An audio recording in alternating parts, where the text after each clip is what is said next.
मैंने पाकिस्तान की सियासत में मेरे खानदान ने सबसे ज्यादा कुर्बानियां दी हैं, शहादतें देके हैं, लाशें उठाई हैं।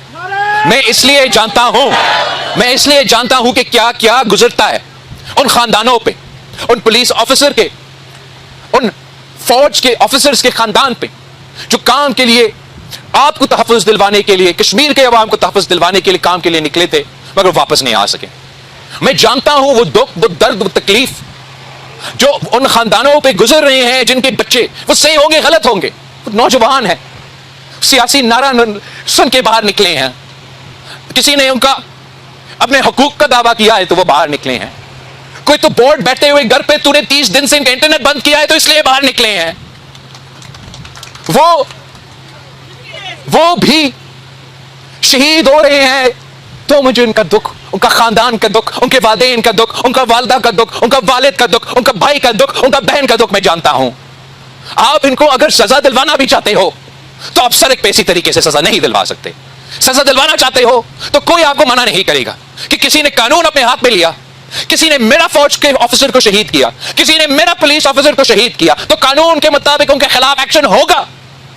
मगर तहकीकात करने के लिए आपको ये सच और मुफाहमत का तो कमीशन बिठाना पड़ेगा। ये कमीशन मुझे बताएगा कि किसने कत्ल किया, कौन गुनाहगार है, कौन इंसाफ है। ये कमीशन हमें बताएगा कि कौन किसका एजेंट है, कौन किसका मकसद है। ये मसला कोई सड़क पे हल नहीं होगा।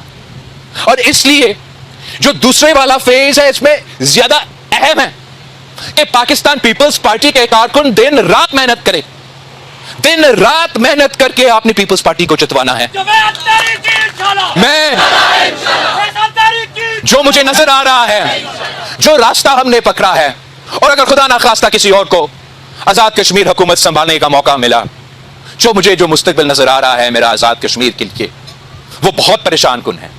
आपने दुगनी मेहनत करना है और इनके जो धांधली के कोशिशें हैं उनको नाकाम करने हैं। दुगनी मेहनत करना है और हमें भारी अक्सरियत दिलवाना है और कायल करे, हर किसी को कायल करे कि इनको वोट डालना है। मैं जानता हूं मायूसी है और इनका ये प्लान है, ये चाहते हैं, जो जोर जबरदस्ती और चोट दरवाजे से हुकूमत बनाना चाहते हैं, गोलियां चढ़ा के हुकूमतें चलाना चाहते हैं, लाशी गिरा के अपनी हुकूमत बनाना चाहते हैं। उनका ये प्लान है, आप समझे, इनका ये पहले से प्लान था कि दबाओ आजाद कश्मीर को, खौफ फैलाओ आजाद कश्मीर में, मायूसी फैलाए आजाद कश्मीर में, बॉयकॉट करवाए आजाद कश्मीर में, ताकि लोगों का तादाद कम हो। और जितने लोगों का तादाद कम होगा उतना आसान ही होगा उनको धांधली करने के लिए, उतना आसान होगा उनको जोर जबरदस्ती अपना हुकूमत बनाने के लिए। तो आपने दुगनी काम करना है, दुगनी मेहनत करना है और ये जोर देना है। जो मेरे पीटीआई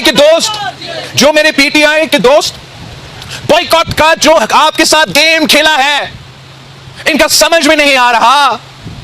वो जो पीटीआई के कारकुन हैं वो समझते हैं कि ये बॉयकॉट करके अपना पार्टी का फिलहाल ये सबसे बड़ा साजिश, कौमी जो पीटीआई का क़यादत है और मुकामी जो पीटीआई का क़यादत है, इन्होंने जैसे अपना कायदीन को धोखा दिया, तारीख में किसी सियासी जमात ने ऐसे धोखा नहीं दिया।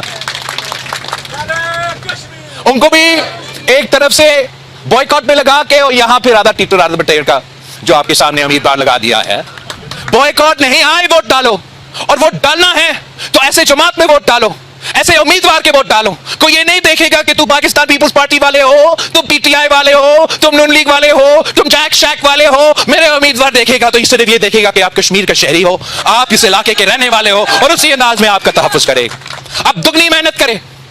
जरूर ये हालात देख के पूंछ में और जो तकरीरें हो रहे हैं उस स्टेज से पाकिस्तान के खिलाफ, अफसोसनाक शर्मनाक तकरीरें, वो देख के दूसरी तरफ जो हालात है वो देख के लोग मायूस होंगे। और अगर कोई कहेगा कि बॉयकॉट करे, वो शायद समझे कि इससे बेहतर है कि एक तरफ धांधली होता है, दूसरी तरफ हमारे साथ जिस किस्म का सलूक हो रहा है, तो शायद कुछ लोग ये गलत फैसला करें कि वो घर बैठे वो वोट ना डाले। आप ये गलती ना करो। ये पाकिस्तान पीपल्स पार्टी ने तारीख में एक दफा गलती किया, 1985 में हमने ये गलती किया और आज तक उसका तौबा कर रहे हो। आज तक पीपल्स पार्टी इसका तौबा, अगर हम ये नहीं करते, अगर पीपल्स पार्टी 1985 में बॉयकॉट नहीं करता तो 3 दफा ये शख्स वजीर आजम नहीं बनता, 4थी दफा ये शख्स आपका वजीर आजम नहीं बनता। ये गलती ना करो।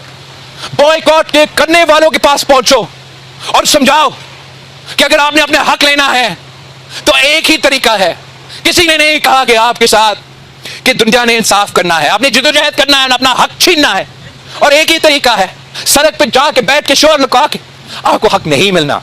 अगर आपको हक हकमियत चाहिए, अगर आपको हक मलकियत चाहिए, अगर आपको हक रोजगार चाहिए, अगर आप समझते हो कि कश्मीर का फैसला सिर्फ और सिर्फ कश्मीर ने करना है, तो 2 अगस्त को तीर पर मोहर लगाना है। उससे पहले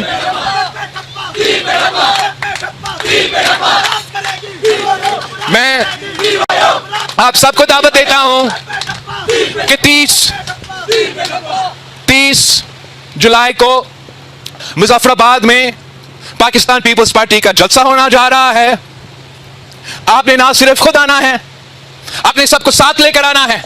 साथ का मतलब, मैं स्टेज पे शायद कोई हो जो पाकिस्तान से हो, मैदान में सिर्फ और सिर्फ कश्मीर में रहने वाले होंगे। और हमने पैगाम पहुंचाना है, एक पैगाम ये कि कश्मीर के अवाम कभी अपने हक पे डाका नहीं मारने देंगे। हमारा नारा होगा कि कश्मीर पे डाका नामंजूर, कश्मीर पे डाका।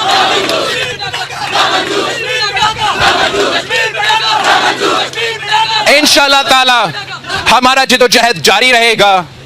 आपका जो हक छीना गया है मीरपुर में, वो भी मैं आपको हक दिलवाऊंगा इंशाअल्लाह ताला। इंशाअल्लाह ताला आप तो इनके हरकतें पहचान चुके हैं, अब 2 अगस्त पे हम इनको जान चुके हैं। इंशाअल्लाह ताला जो मुजफ्फराबाद में इलेक्शंस होने जा रहे हैं, हम किसी को अपना वोट चोरी नहीं करने देंगे। हम पुरअमन लोग हैं, हम पुरअमन लोग हैं। हमारा केस ही ये है, हमारा केस ही ये है कि हम साफ शफाफ पुरअमन तरीके से सिस्टम में रह के वोट डाल के ही आना चाहते हैं। लेकिन क्या मैं ये बर्दाश्त करूं कि मेरे कारकुनों को शहीद किया जाए नून लीग को सीट जितवाने के लिए? क्या मैं ये बर्दाश्त करूं कि मेरे कैंडिडेट के गांव में 30 पोलिंग स्टेशंस में कब्जा किया जाए? नहीं, ये भी नहीं हो सकता है। तो हमसे यही उम्मीद रखना चाहिए कि हम पुरअमन रहते हैं, पुरअमन रहना चाहते हैं, वरना मैं भी सदर सरदारी का बेटा हूं। मैं